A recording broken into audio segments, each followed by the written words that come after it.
I think it is obvious that the government of India made a fundamental error in thinking that they could engage in supporting criminal activity against Canadians here on Canadian soil, whether it be murders or extortion or other violent acts. It is absolutely unacceptable for any country, any democracy that upholds the rule of law. That is why we have taken such significant measures, why the RCMP chose to come out today and disrupt the pattern of Indian diplomats collecting through questionable and illegal means information on Canadian citizens that were then fed to criminal organizations that would then take violent actions from extortion to murder against Canadians. No country, particularly not a democracy that upholds the rule of law, can accept this fundamental violation of its sovereignty. Canada fully accepts and respects the sovereignty and the territorial integrity of India. We expect India to do the same. In this case, they did not. Next question. Tonda McCharles, Toronto Star. Sir, given the magnitude of the diplomatic disruption that's happened now, I wonder if you can give us some clarity, because while I think I'm trying to read into what you're saying, that these 6 diplomats were sharing information with others. Are those others the criminal organizations, the so-called agents of India, or are you saying the actual diplomats and consular officials were actively involved in the events? And one other clarity, if you could provide in terms of the time frame you're talking about. Is it over the last 4 weeks? Is it since the last 2 years? Just some clarity on those two things. As the RCMP Commissioner pointed out this morning, these are ongoing investigations that are already before the courts in some situations and will end up in trials in the coming months in other situations. So what the RCMP can share and the details of this are extremely limited. As those trials unfold, much more will be known.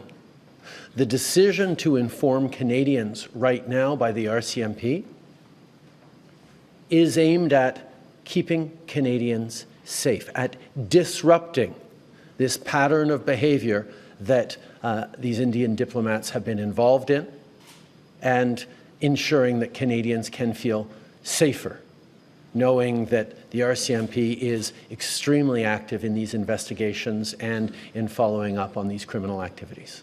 So again, around the diplomatic sort of explosion now we've seen in your relationships, your government's reached out to the Five Eyes allies. What pledge of support have you gotten from each of those? Are they backing you up in these claims? And what repercussions do you expect? Well, first of all, let's highlight that none of us want to be in this situation. This is not a choice that Canada made to create a chill in Canada-India relations. India is an important democracy. The question is, what are you going to do about it? It's a country with which we have deep historical people-to-people business ties. Oh, crap. At a time where the instability around geopolitics mean democracies have to stick together. That is why when we started to understand through intelligence agencies that India was possibly, if not probably, behind Nijjar's killing, the killing of a Canadian on Canadian soil last summer. You did nothing about that. Our first choice, our first actions were to reach out, yes, to our Five Eyes partners, but also to the government of India, to say, we know this has happened. Work with us to fix this. We don't want to be having this fight, but obviously, the killing of a Canadian on Canadian soil is not something that we can ignore as a country. So every step of the way, we have apprised India of what we know. I've spoken directly with Prime Minister Modi. We have engaged with intelligence counterparts. And unfortunately, every step of the way, both after I made the statement in the House of Commons last September and till now, the response of the Indian government has been to deny, to obfuscate, to attack me personally and the integrity of the Government of Canada and its officials and its police agencies. And we have simply said, we're going to allow our agencies to do the work. So you're not going to expel diplomats? To move from intelligence collection from agencies to police investigations that result in arrests, trials, and consequences within a rigorous and robust and independent judicial system.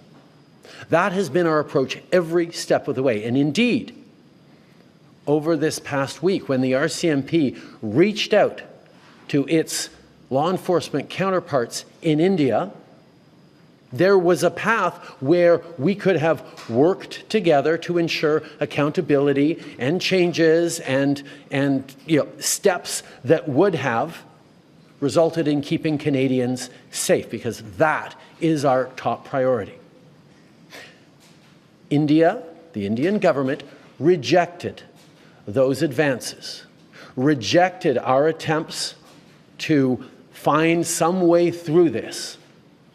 And that brought us to this point of having to disrupt the chain of operations that go from Indian diplomats here in Canada to criminal organizations to direct violent impacts on Canadians right across this country. So why don't you expel the diplomats?